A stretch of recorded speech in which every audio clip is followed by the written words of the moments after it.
I want to appreciate Honorable Emmanuel Ukwete for bringing this very important motion before the House at this time when we are striving to seek an alternative to revenue generation and an alternative to drive our economy outside the oil subsector.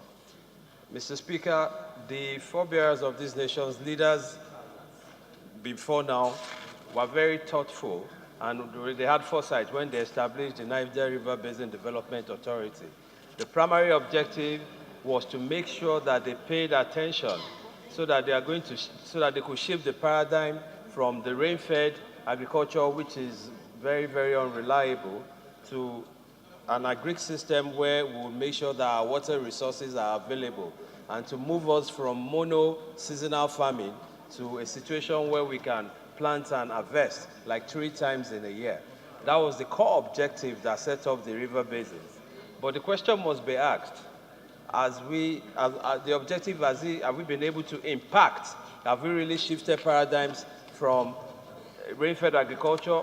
And are we not still at the mercy of the vagaries of the weather? The truth about it is that anywhere in the world where people feed themselves, they don't depend on rainfall. They do not depend on rainfall. That's why you can go to the desert in a place like Israel and you see drip irrigation. You see greens in the desert. You see drip irrigation that is bringing the freshest and lushest of fruits. That's why you go to other places in the world where there are no rainfalls and they can plant and cultivate all year round. The population of Nigeria is getting close to 200 million people. Yes, we have so much land, but what is the efficiency? What is the productivity of this land? It is limited by the seasonal rainfall.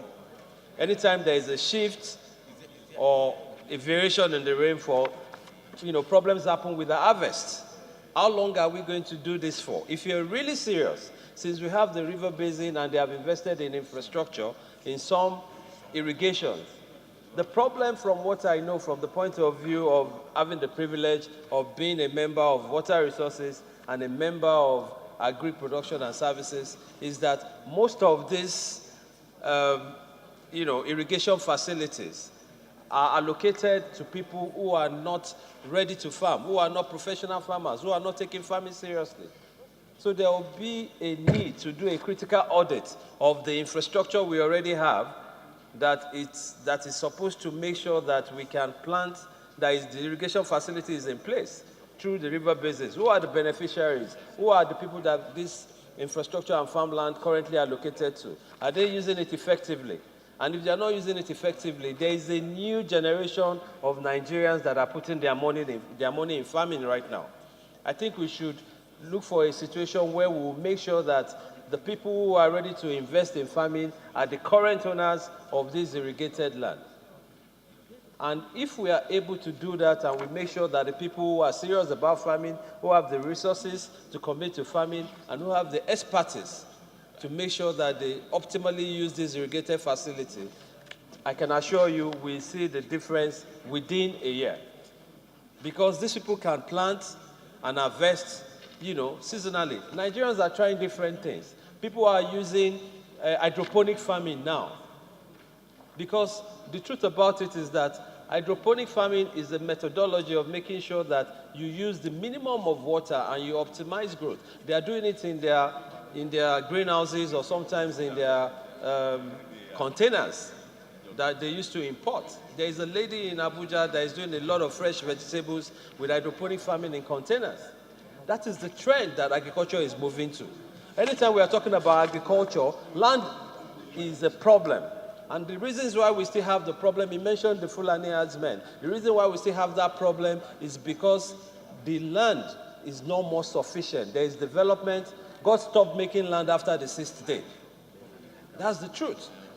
So as the population burgeons, we are still contesting for the same land. And we have come to an end now. There's a conflict on land. So we must pay serious attention to irrigated land that makes sure that we can create 5 planting seasons or 4 planting seasons, depending on the crop we are planting. And we must also make sure that we promote other ways of, farming that doesn't need so much land, and we can optimize water resources. The problems in this world, the wars everywhere, are about land and water. Check it.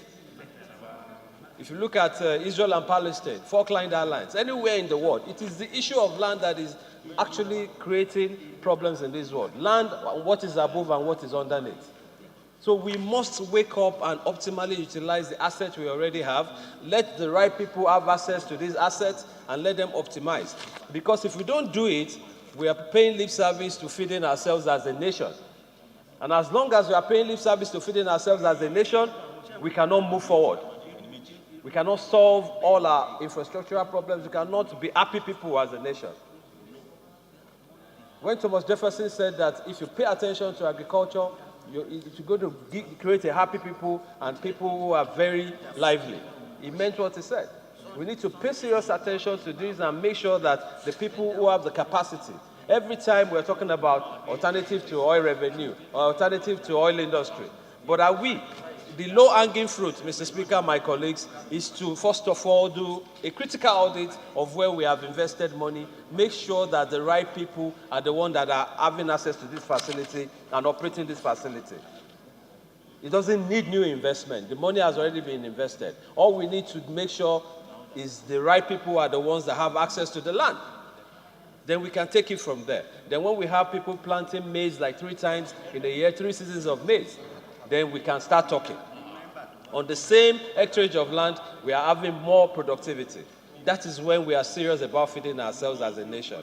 Mr. Speaker, I think we must pay serious attention. We must pay serious attention to this motion so that it will not be another charade of verbal vituperations. We must pay serious attention to this in our quest to feed ourselves as a nation. And I think the prayers of this motion must be appropriately taken seriously by the relevant committees. Thank you, Mr. Speaker.